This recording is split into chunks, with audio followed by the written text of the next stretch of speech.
সুপ্রিয় দর্শক, আসসালামু আলাইকুম। আপনাদের সবাইকে স্বাগত জানাচ্ছি এখনকার আলোচনা। আপনাদের সঙ্গে আছি আমি সিরাজুল ইসলাম। দর্শক, অনেকগুলো গুরুত্বপূর্ণ খবর আছে, তার ভিতরে সর্বপ্রথমেই বলি, আব্রাহাম লিঙ্কন জাহাজ এই যে সংকটে পড়েছে তার মূল কারণ কি? তার মূল কারণ হচ্ছে কুয়েত, বাহরাইন এবং ওমানে মার্কিন নৌবাহিনীর ঘাঁটি ইরান যে ধ্বংস করে ফেলেছে, তার কারণেই আব্রাহাম লিঙ্কনের এই সংকট তৈরি হয়েছে, এমন দাবি করছে আন্তর্জাতিক গণমাধ্যম, ইরানি গণমাধ্যম, সবাই। এদিকে খুব ইন্টারেস্টিং খবর হচ্ছে, সংযুক্ত আরব আমিরাত ইরানকে বিপুল পরিমাণে অর্থ দেওয়ার বিনিময়ে ইরান যাতে হামলা না চালায় তার একটা চুক্তি করতে চাচ্ছে। এরই মধ্যে $300 কোটি দেয়া হয়েছে এবং আরও $2000 কোটি দেওয়ার একটা চুক্তি হতে যাচ্ছে। তবে সংযুক্ত আরব আমিরাতের ব্যাপারে কি বলছে সেটা কিন্তু আর একটা বিরাট প্রশ্ন। এদিকে ইরানের 3 জন পাইলট কাতারের কারাগারে বন্দী আছে, কিন্তু কাতার সে কথা বলছে না এবং তাদের সাথে ইরানের যোগাযোগ বা তাদের পাইলটদের পরিবারের লোকজন যোগাযোগ করতে পারছে না। এই ব্যাপারে আন্তর্জাতিক রেড ক্রিসেন্টকে চিঠি লিখেছে ইরান। কিভাবে ইরানের এই 3 পাইলট কাতারে আটক হয়েছে? আরও দুটি খুব গুরুত্বপূর্ণ খবর আছে। একটি খবর হচ্ছে, আগামীকাল অর্থাৎ রোববার ইরান এবং আমেরিকার মধ্যে যে ইসলামাবাদ সমঝোতার স্মারক সই হয়েছিল, সেই সমঝোতার স্মারকের মেয়াদ শেষ হয়ে যাচ্ছে। ইরানের পররাষ্ট্রমন্ত্রীকে জিজ্ঞেস করা হয়েছে যে যুদ্ধবিরতির মেয়াদ বাড়ানো হবে কি না। খুব চমৎকার একটা বুদ্ধিদীপ্ত উত্তর তিনি দিয়েছেন। ইরানের পররাষ্ট্রমন্ত্রী কি বলেছেন আপনারা শুনলে অবাক হবেন এবং তার থেকে ভিন্ন ইঙ্গিতও মিলবে। এদিকে ইসরায়েলের প্রধানমন্ত্রী বেনিয়ামিন নেতানিয়াহু ব্রিটেনকে যে প্রথম পরমাণু শক্তিধর ইসলামী প্রজাতন্ত্র বলে কটাক্ষ করেছিল, সে ব্যাপারে ব্রিটেন কিন্তু রাষ্ট্রীয়ভাবে বক্তব্য দিয়েছে। আপনারা ভাবুন তো কি বলতে পারে ব্রিটেন। সুপ্রিয় দর্শক, এই যে বিষয়গুলো বললাম, এই বিষয়গুলো নিয়েই মূলত আজকের ভিডিওতে কথা বলবো। আশা করি ভালো লাগবে আলোচনা, আর ভালো যদি লাগে আলোচনা তাহলে আপনারা লাইক, কমেন্ট, শেয়ার করবেন এবং চ্যানেলটি সাবস্ক্রাইব করে সাথেই থাকবেন। দর্শক, চলুন বিস্তারিত আলোচনা করি। প্রথমেই যে আলোচনা করতে চাই সেটি হচ্ছে, বার্তা সংস্থা রয়টার্স খবর দিয়েছে যে $300 কোটি ইরানকে দিয়েছে সংযুক্ত আরব আমিরাত এবং আরও $2000 কোটি ইরানকে দেবে সংযুক্ত আরব আমিরাত। এত বিপুল পরিমাণ অর্থ কেন দিচ্ছে?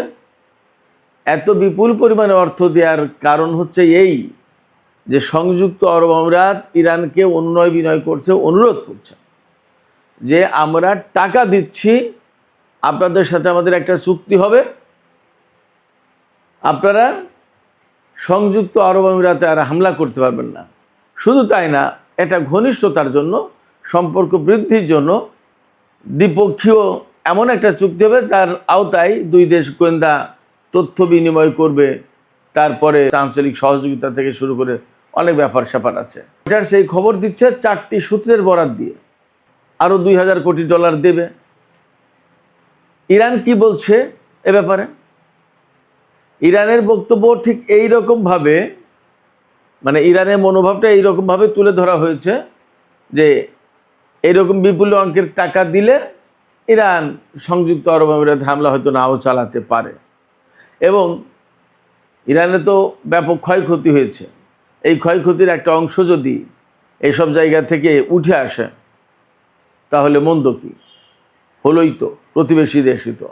রয়টার্সের এই খবরে আরও দাবি করা হয়েছে, ইরান পারস্য উপসাগরের আরও অন্তত 2টি দেশের সাথে হয়তো এই ধরনের চুক্তি করতে পারে, অর্থাৎ তারাও অর্থ দেবে এবং তাদের সাথে ইরানের চুক্তি থাকবে, অর্থাৎ তারা ইরানের কাছ থেকে এই গ্যারান্টি চাইবে যে ইরান তাদের উপর হামলা করবে না। সংযুক্ত আরব আমিরাত এই খবর অস্বীকার করেছে। তারা বলছে যে না, আমরা এই ধরনের কোনো অর্থ ইরানকে দেইনি এবং এই ধরনের অর্থ দেওয়ার কোনো পরিকল্পনা নেই, এই খবরটা সঠিক খবর নয়। আমি জানি না রয়টার্সের খবর মিথ্যা কিনা, হতেও পারে, অসম্ভব কিছু না, আবার সত্যিও হতে পারে। হয়তো সংযুক্ত আরব আমিরাত এই সময় নানান টেকনিক্যাল কারণে অনেক ব্যাপার আছে, তো আমেরিকার চাপ থাকতে পারে, ইসরায়েলের চাপ থাকতে পারে, ভারতের চাপ থাকতে পারে, বা একটা মান অপমানের ব্যাপার থাকতে পারে, নানান কারণে এই খবরটা হয়তো লুকিয়ে যেতে পারে, গোপন করতে পারে, বাট ভেতরে ভেতরে ইরানের সাথে এমন চুক্তির কথা হতেই পারে, আসতেই পারে। আমি আরও 2-3 দিন আগে এই বিষয়ে একটা ইনফরমেশন পেয়েছিলাম, কিন্তু তখনও কোনো কংক্রিট আলোচনা ছিল না বলে, মেইন স্ট্রিম গণমাধ্যমে ছিল না বলে আমি আলোচনাটা তুলিনি। কিন্তু আজকে খবরটা তুললাম এই কারণে, যেহেতু রয়টার্সে এই খবর প্রকাশ হয়েছে। এবং শুধু সংযুক্ত আরব আমিরাতের কথা না, আরও 2টি দেশের সাথে নাকি ইরানের এই রকম আলোচনা চলছে। এই জন্য আমি খবরটা আজকে ফ্ল্যাশ করলাম। তো এই যে সংযুক্ত আরব আমিরাত ইরানের সাথে চুক্তি করছে, অর্থ দিচ্ছে এবং আরও অর্থ দেবে, বা আরও 2টি দেশ ইরানের সাথে এই ধরনের চুক্তি করবে, তারা কেন চুক্তিটা করছে? এটা হলো একটা বেসিক কোশ্চেন। এটা শুধুমাত্র এই কারণে, আর কিচ্ছু না, শুধুমাত্র এই কারণে ইরান তার সামরিক সক্ষমতা দিয়ে আমেরিকা এবং ইসরায়েলকে মধ্যপ্রাচ্যে মারাত্মক রকমের কোণঠাসা করে ফেলেছে। শুধু কোণঠাসা না, আসলে মধ্যপ্রাচ্যে আমেরিকার ঘাঁটিগুলো এত ভয়াবহভাবে ক্ষতিগ্রস্ত হয়েছে। এই সমস্ত দেশ চোখের সামনে দেখেছে যে আমেরিকার কি বিশাল বিশাল অট্টালিকা, প্রাসাদ, বিশাল বিশাল সামরিক ঘাঁটি, নৌবাহিনীর ঘাঁটি, তাদের গুরুত্বপূর্ণ বিমান, ক্ষেপণাস্ত্র প্রতিরক্ষা, এগুলো চোখের সামনে ধ্বংস হয়ে গেছে। এই সমস্ত দেশের রাজা মহারাজারা দেখেছে নিজেরা চোখের সামনে। দেখার পরে এখন তাদের হয়তো একটা হুঁশ হচ্ছে যে ইরান আসলে মধ্যপ্রাচ্যে কি করতে পারে আর কি করেছে। তারা তো 1 দফা 2 দফা দেখেনি, কয়েক দফাই দেখলো। কীরকম? এই যে 28 ফেব্রুয়ারি যে যুদ্ধ শুরু হলো, সেই যুদ্ধ কিন্তু একটানা 40 দিন চলেছে। সেই সময় ইরানের পাল্টা প্রতিরোধ দেখেছে। এরপরে কিছুদিন যুদ্ধবিরতি থাকলো, আবার আমেরিকা ইরানের উপর হামলা চালালো এবং সেখানে 13-14 দিন টানা যুদ্ধ হলো। এবং এই 13-14 দিনের যুদ্ধে ইরান মারাত্মক রকমের ক্ষতিগ্রস্ত করে দিয়েছে আমেরিকাকে। মধ্যপ্রাচ্যের প্রত্যেকটা ঘাঁটি ভয়ঙ্করভাবে ক্ষতিগ্রস্ত করে দিয়েছে। একেবারে বেছে বেছে চিহ্নিত করে টার্গেটে হামলা চালিয়েছে ইরান। এই ঘটনাগুলো মধ্যপ্রাচ্যের যারা রাজা বাদশাহ শাসক, তারা তো দেখেছে, তারা জানে তাদের অবস্থা কি। এবং শুধু তাই না, ইরান যেখানে ঘোষণা দিয়েছে সেখানে হামলা করেছে এবং সাকসেস। আরব আমিরাতে দুবাই বিমানবন্দরে, তাদের তেল স্থাপনায়, রিফাইনারিতে, অস্ত্র গুদামে, সামরিক ঘাঁটিতে, যেখানে বলেছে সেখানে হামলা চালিয়েছে এবং ভয়াবহ ক্ষতির মুখে পড়েছে। শুধু তাই না, মার্কিন প্রেসিডেন্ট ডোনাল্ড ট্রাম্প ইরানকে কয়েকবার মুছে দিতে চেয়েছে মানচিত্র থেকে। ইরানের সমস্ত ইনফ্রাস্ট্রাকচার সব ধ্বংস করে একদম পাথরের যুগে, প্রস্তর যুগে পাঠিয়ে দেওয়ার কথা বলেছে, কিন্তু একবারও সেই ধরনের হামলা করতে পারেনি বা হামলা চালায়নি। ইরানও বলেছিল কি, এই ধরনের যদি হামলা হয় ইরানের উপরে, ইরান মধ্যপ্রাচ্যের কোনো স্থাপনা, তেল ক্ষেত্র, গ্যাস ক্ষেত্র এবং বিমানবন্দর আস্ত রাখবে না। আমেরিকা এই ভয়ে হামলা চালায়নি এবং মধ্যপ্রাচ্যের কোনো দেশ আমেরিকাকে ইরানের উপর হামলা চালাতে দেয়নি। তারা জানে যে ইরান এই কাজ করবে। এই যে ইরানের সামরিক সক্ষমতা, এই সামরিক সক্ষমতার কারণে আজকে সংযুক্ত আরব আমিরাত বা মধ্যপ্রাচ্যের আরও কোনো দেশ ইরানের সাথে চুক্তি করছে যে ভাই টাকা দিচ্ছি, আমাদেরকে আর হামলা চালায়ও না আমাদের উপরে। ইরান তো রিসেন্টলি বলেছে, আমি গত পরশুদিন যে প্রথম ভিডিওতে বলেছি, ইরানের সর্বোচ্চ নেতা তিনি ঘোষণা করেছেন এই যে IRGCর বা ইরানের সামরিক কাঠামো পুনর্গঠন করা হলো, 6 জন কমান্ডারকে নতুন করে রিশাফল করে নিয়োগ দেওয়া হলো। তার পরপরই ইরানের সর্বোচ্চ নেতার পক্ষ থেকে বলা হয়েছে, যদি তোমরা মনে করো ইরানের প্রয়োজন এখনও মেটেনি, অর্থাৎ ইরান যতটুকু হামলা করলে তার জন্য সেফ হয় পরিস্থিতি, ততটুকু হামলা হয়তো হয়নি, যদি তোমরা এরকম মনে করো তাহলে তোমরা হামলা চালাও এবং তার প্রস্তুতি নাও, গোয়েন্দা কার্যক্রম জোরদার করো। ইরানের সর্বোচ্চ নেতা বলছে, তার মানে মধ্যপ্রাচ্যে ইরানের পক্ষ থেকে হয়তো আর একটা হামলা আসন্ন। নট অনলি দ্যাট, আমি আপনাদেরকে এখানে বলে রাখি, এমন আলামতও পাওয়া যাচ্ছে ইসরায়েলের উপর ইরান ভয়াবহ রকমের ক্ষেপণাস্ত্র হামলা চালাতে পারে, এমন আলামতও পাওয়া যাচ্ছে। আপনারা এরই মধ্যে জেনেছেন হয়তোবা, আজকেই লেবাননে ভয়াবহ হামলা চালিয়েছে ইসরায়েল এবং আজকের এই হামলায় অন্তত 11 জন নিহত হয়েছে, তার ভিতরে 3টি শিশু রয়েছে। বলা হচ্ছে জুনের যুদ্ধবিরতির পরে এই হামলা সবচেয়ে ভয়াবহ বড় হামলা।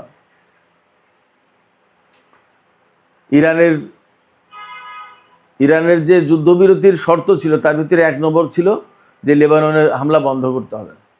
সেই লেবাননে যখন হামলা চলছে, গাজায় যখন হামলা চলছে, তখন ইরান কি একেবারেই চুপ থাকবে?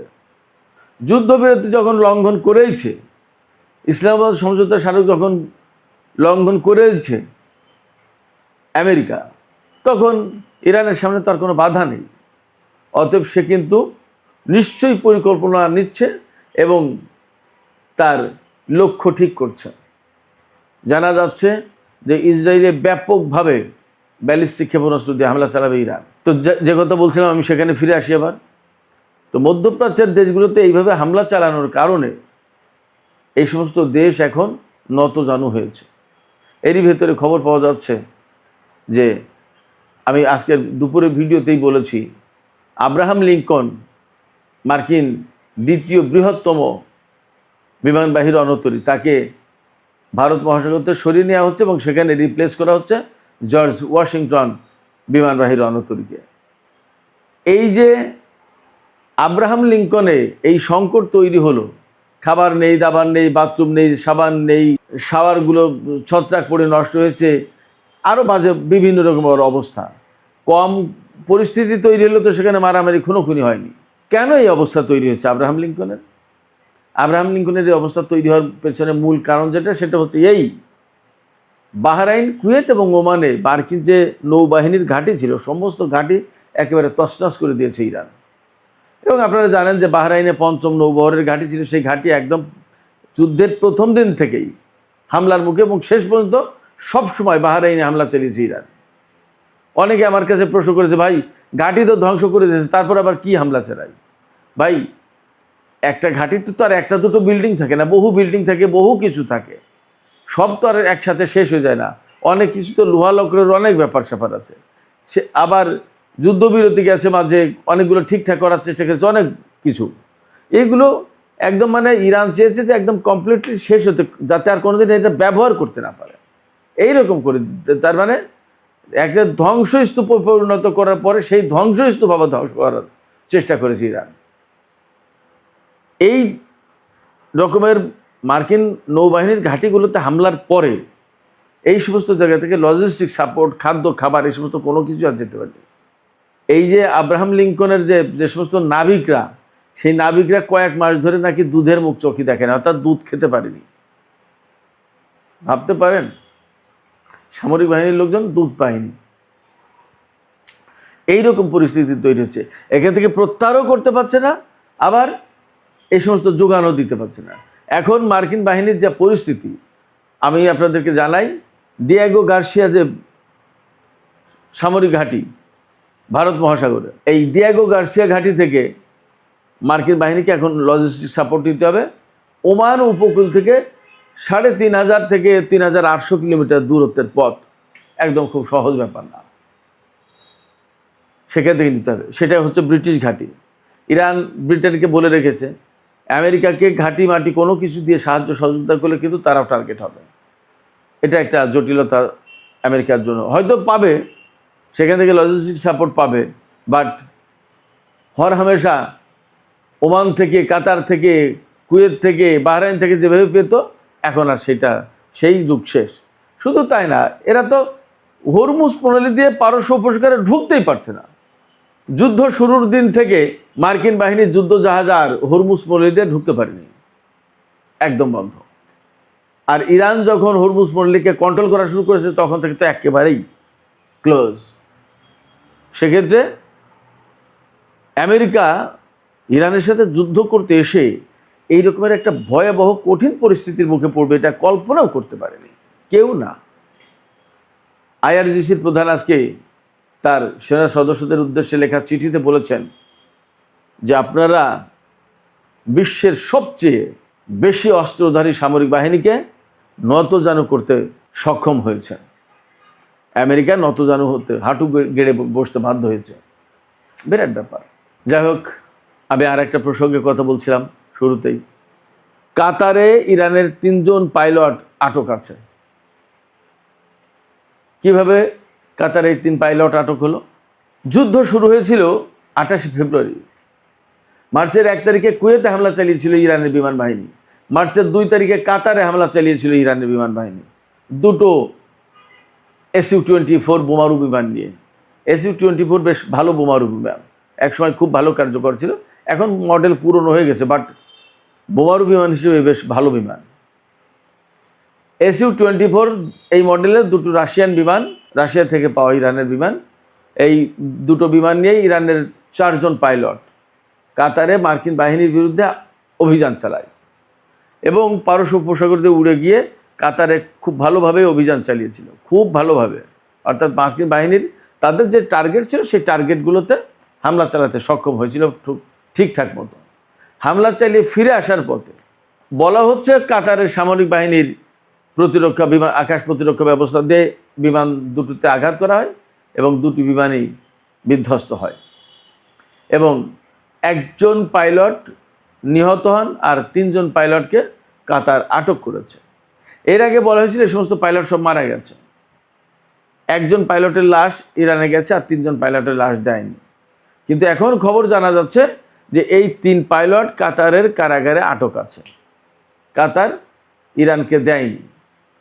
আমি নিশ্চিত কাতারের সাথে ইরানের যে সম্পর্ক তাতে দিয়ে দেওয়ার কথা, এখানে আমেরিকায় হয়তো বাধা দিচ্ছে, যার কারণে কাতার হয়তো ইরানের কাছে হ্যান্ড ওভার করতে পারছে না 3 পাইলটকে। ইরান এই জন্য আজকে আন্তর্জাতিক রেড ক্রস সংস্থা, যেটা সেই সংস্থার প্রধানকে চিঠি লিখেছে এবং বলেছে যে আমাদের এই 3 পাইলটকে আমাদের কাছে ফেরত দেওয়া হোক, অন্ততপক্ষে তাদের পরিবার পরিজনের সাথে যোগাযোগ করার ব্যবস্থা করা হোক এবং জেনেভা কনভেনশন অনুযায়ী তাদের যে যুদ্ধবন্দী হিসেবে তাদের সাথে যে ব্যবহার করার কথা, তাদের যে ট্রিটমেন্ট দেওয়ার কথা, তাদের যে সমস্ত অধিকার থাকার কথা, অধিকার দেওয়ার কথা, সেগুলো দেয়া হোক। কিন্তু সেগুলো দেয়া হচ্ছে না। এমনকি তারা যদি মারাত্মক রকমের আহত হয়ে থাকে তাহলে তাদের চিকিৎসার জন্য প্রয়োজনে আমাদের কাছে হস্তান্তর করা হোক। এগুলো কিন্তু হতেই পারে, দেখা যাক এখন কি হয়। বাট ইরানের 3 পাইলট কাতারে আটক আছে এবং তারা জীবিত আছে এতটুকু জানা গেল, বোঝা গেল। আজ না হোক কাল, কাল না হোক পরশু তারা হয়তো মুক্তি পাবে। সুপ্রিয় দর্শক, আলোচনা শেষের পর্যায়ে, এখন দুটো ছোট ছোট বিষয় নিয়ে আলোচনা করে শেষ করব। একটা হচ্ছে আব্বাস আরাকচিকে জিজ্ঞেস করা হয়েছে, সাংবাদিকরা জিজ্ঞেস করেছেন যে ইসলামাবাদ সমঝোতার স্মারক সই হয়েছিল 17 জুন, এখন এর মেয়াদ তো শেষ হয়ে যাবে রোববার 16 আগস্ট, 60 দিনের মেয়াদ ছিল, এখন কি যুদ্ধবিরতির মেয়াদ বাড়াবেন? তখন আসলে আব্বাস আরাকচি খুব জিনিয়াস, টপ ডিপ্লোম্যাট ইরানের, তিনি বলেছেন যে এই যে ইসলামাবাদ সমঝোতার স্মারক, এতে তো যুদ্ধবিরতির কথা নেই, এতে ছিল যুদ্ধ অবসানের কথা। এই সমঝোতার স্মারক সই করার মধ্য দিয়ে যুদ্ধের অবসান অর্থাৎ যুদ্ধের সমাপ্তি ঘোষণা করা হয়েছে। তা যুদ্ধের সমাপ্তি যখন ঘোষণা করা হয় তখন তার মেয়াদ বাড়ানোর সুযোগ থাকে কোথায়? এ তো যুদ্ধবিরতি ছিল না যে আমরা মেয়াদ বাড়াবো, এটা যুদ্ধের অবসান ঘটানোর কথা ছিল। যুদ্ধের অবসান ঘটানোর কথা বলে আমেরিকা আবার যুদ্ধ শুরু করেছে, তার মানে তারা এই সমঝোতার স্মারক লঙ্ঘন করেছে। এখন তাদেরকে যুদ্ধবিরতি না, যুদ্ধ অবসান ঘটাতে হবে এবং এই সমঝোতা আবার ফিরে আসতে হবে। এটাই হলো পথ, যুদ্ধবিরতির মেয়াদ বাড়ানোর কোনো সুযোগ নেই, পথ নেই। ব্যাপারটা যদি তাই হয় তাহলে কিন্তু এখানে একটা ভালো ইঙ্গিত আছে। তার মানে হচ্ছে ইরান যুদ্ধবিরতি চায় না, যুদ্ধবিরতি আর বাড়াবে না। এর মানে হচ্ছে ইরান যে কোনো সময় মধ্যপ্রাচ্যে মার্কিন বাহিনীর উপর হামলা চালাতে পারে, এমনকি ইসরায়েলের উপর হামলা চালাতে পারে। আমি যে কথা একটু আগে বলেছি, ইরান ভেতরে ভেতরে এরকম প্রস্তুতি নিচ্ছে বলা হচ্ছে এবং ইরানের সর্বোচ্চ নেতা তো বলেছেনই যে তোমাদের যদি প্রয়োজন না মিটে থাকে তাহলে আবার হামলার জন্য প্রস্তুতি নাও, হামলা চালাও। সামরিক বাহিনীকে স্বাধীনতা দিয়েছেন ইরানের সর্বোচ্চ নেতা। অতএব মনে করা হচ্ছে, ধারণা করা হচ্ছে মধ্যপ্রাচ্যে বড় রকমের অভিযান চালাতে পারে ইরান। এদিকে ইসরায়েলের প্রধানমন্ত্রী বেনিয়ামিন নেতানিয়াহু গতকাল ব্রিটেনকে যে প্রথম পরমাণু শক্তিধর ইসলামী প্রজাতন্ত্র বলে কটাক্ষ করেছিলেন, ব্যঙ্গ করেছিলেন, তার জবাব দিয়েছে ব্রিটিশ সরকার। তারা বলেছে নেতানিয়াহুর এই বক্তব্য কোনোভাবেই গ্রহণযোগ্য হতে পারে না। এই বিষয়টা আনুষ্ঠানিকভাবে ইসরায়েল সরকারের কাছে তুলেছে তারা। নেতানিয়াহুর এই বক্তব্যের ভেতর দিয়ে মোটামুটিভাবে ধারণা করা হচ্ছে যে ব্রিটেনের সাথে ইসরায়েলের সম্পর্কের খানিকটা অবনতি ঘটল। কথা ঠিক যে আরও 10 বছর আগে ব্রিটেনের সাথে ইসরায়েলের যে সম্পর্ক ছিল, আজকের দিনে কিন্তু ব্রিটেনের সাথে ইসরায়েলের সেই রকম সম্পর্ক নেই, চেঞ্জ হচ্ছে। এবং আরও অনেক বেশি চেঞ্জ হবে এটা বলা যাচ্ছে।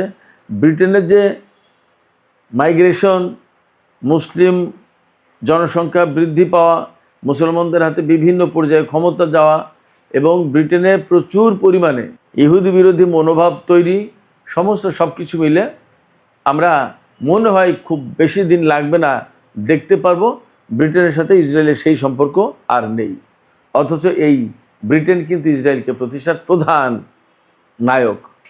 সুপ্রিয় দর্শক, এখনকার আলোচনা এখানে শেষ করতে চাইছি। আলোচনা শেষের আগে আপনাদের মতামত জানতে চাই যে এই যে সংযুক্ত আরব আমিরাত এবং আরও কোনো কোনো মধ্যপ্রাচ্যের দেশ ইরানের সাথে অর্থের বিনিময়ে সম্পর্ক ঠিকঠাক করতে চাইছে এবং ইরান যা তার হামলা না চালায় তার একটা ব্যবস্থা করতে চাইছে, যদিও আরব আমিরাত এই বক্তব্য অস্বীকার করছে, কিন্তু আপনাদের কাছে কি মনে হয় যে এই ঘটনা সত্য হতে পারে এবং আসলে কি তারা অর্থ দিয়ে ইরানের পক্ষ থেকে হামলা বন্ধ করতে পারবে? কি মনে হয়, নাকি ইরান প্রতিশোধ নেবেই? আপনাদের মতামত জানিয়ে কমেন্টে লিখতে পারেন। আর ভিডিও ভালো লাগলে লাইক, কমেন্ট, শেয়ার করবেন এবং চ্যানেলটি সাবস্ক্রাইব করে সাথে থাকবেন। দর্শক, এখনকার আলোচনা এখানে শেষ করছি। আপনারা সবাই অনেক অনেক ভালো থাকুন। আল্লাহ হাফেজ।